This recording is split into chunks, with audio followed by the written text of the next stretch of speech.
Good morning, NCAI. So again, my name's Salazar-Willeford. I too have a BS in communications, but just to clarify, it does mean Bachelor of Science.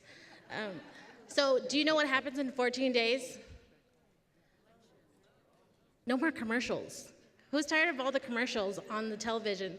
It has even infiltrated through football. So when we're watching football, there's commercials that are not as tactful as we like. So I'm honored to stand before all of you beautiful Native people to talk about voting.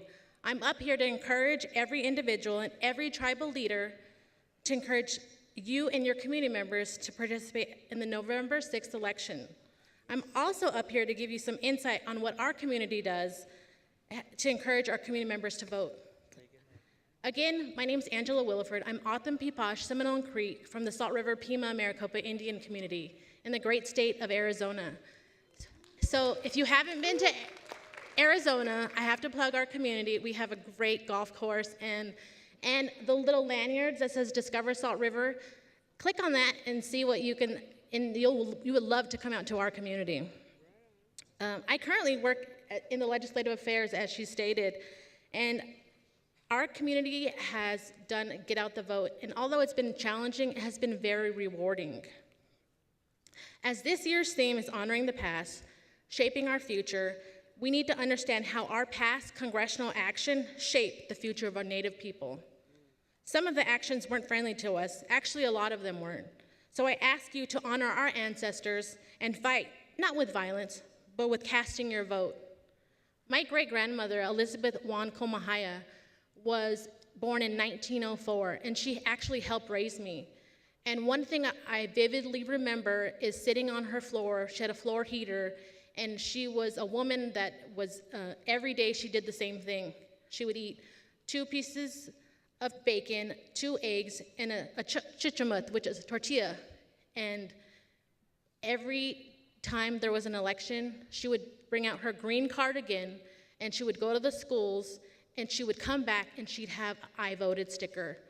I vividly remember that. And she was born in 1904. Do you guys know when Native people were allowed to vote? It varies from state to state. As each tribe has their own historical accounts of obtaining the right to vote, it is important to share with your community members why it's important. You know, one thing that I realized when I was working on Get Out the Vote is people would walk by and tell me, my vote doesn't matter, I don't care. So I had to understand why do they think that? And then, you know what helped? By telling them the history of our community, what we did to make sure that we were voting. Another thing is we see fear tactics and intimidation by creating policy to discourage our Native people from voting. For example, recently the US Supreme Court made a decision in North Dakota that disenfranchised tribal voters to be able to vote. Ask yourself that. Ask yourself this question. Why were the changes made in North Dakota? Do you think it's because Native people were a key vote to elect Senator Heitkamp into office? The Salt River Pima-Maricopa Indian community knows how important voting is, and which is why we have created a toolkit which includes catalyst players such as the youth and the elders. We look for every opportunity to educate and encourage our community members to participate in their civic duty in voting. I'd like to share with you some ideas on what you can implement into your communities for Get Out the Vote. But we are co-hosting a session this afternoon, so I'm not going to go into full detail. I just encourage you guys to come to our breakout session. But please know, there have been many times we have hosted Get Out the Vote panelists, and we are presenting to a full room of empty chairs, which I find funny as the catalyst of NCAI is congressional support, which in return has to do with who we elect into office, making sure our voices and concerns are heard. Again, here's some highlights that the Salt River Indian community has done for Get Out the Vote that maybe you can implement back home. We educate our community members.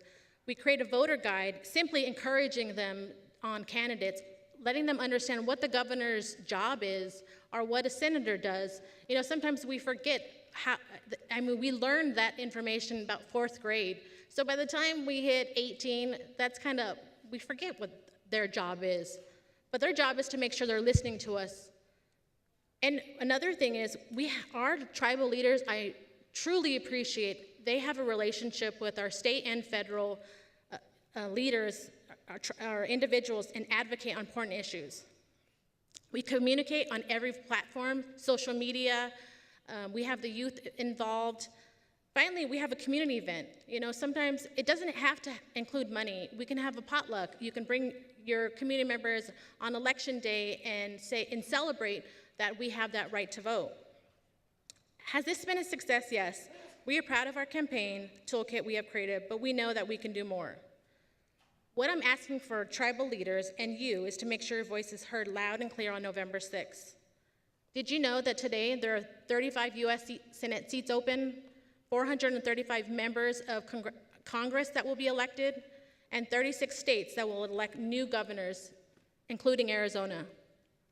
As I am excited to know there are so many Native people running for office, such as Deborah Hallen from Pueblo, Laguna in New Mexico, Peggy Flanagan from Minnesota, Sheriff Davis from Kansas, and Paulette Jordan from Idaho. Yes, let's applaud that. Here's something else. That is just 4 out of 50 Native candidates running for political office. These are perfect examples of what our Native youth need to see for these people. As Native people, in order for us to have a voice, we need to be at the table. The message to our community members has always been consistent, which is it's important to vote, not who to vote for. We know we have to work with people across the political spectrum, Democrats, Republicans, alike. So it's important that our community know who is supportive to our priorities. Here's what I'm asking all of you today. We can't rely on our youth. We can't rely on our elders. We rely on all of us as Native people. Don't forget to vote. Don't forget to encourage your community members, and make sure you're educating your family, friends, and community members about the importance of voting. Our children are watching, and many times I've heard, my vote doesn't count and I don't care. Lastly, I'm asked this. Can I have our Young River People's Council from the Salt River community members stand up?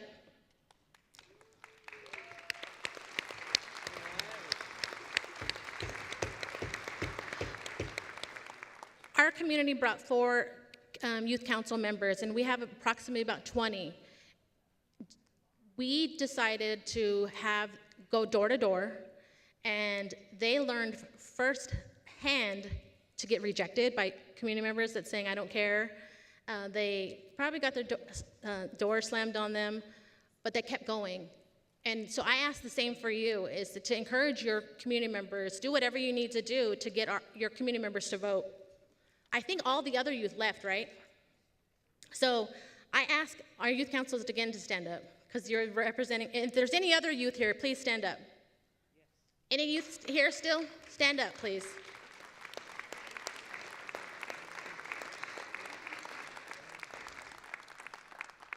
These young leaders are forging the path and are already being an example just by being here. But I also want you to look at them and remember, when you don't vote, you don't encourage your community members to vote. It's their future that's on your shoulders. I leave you with this.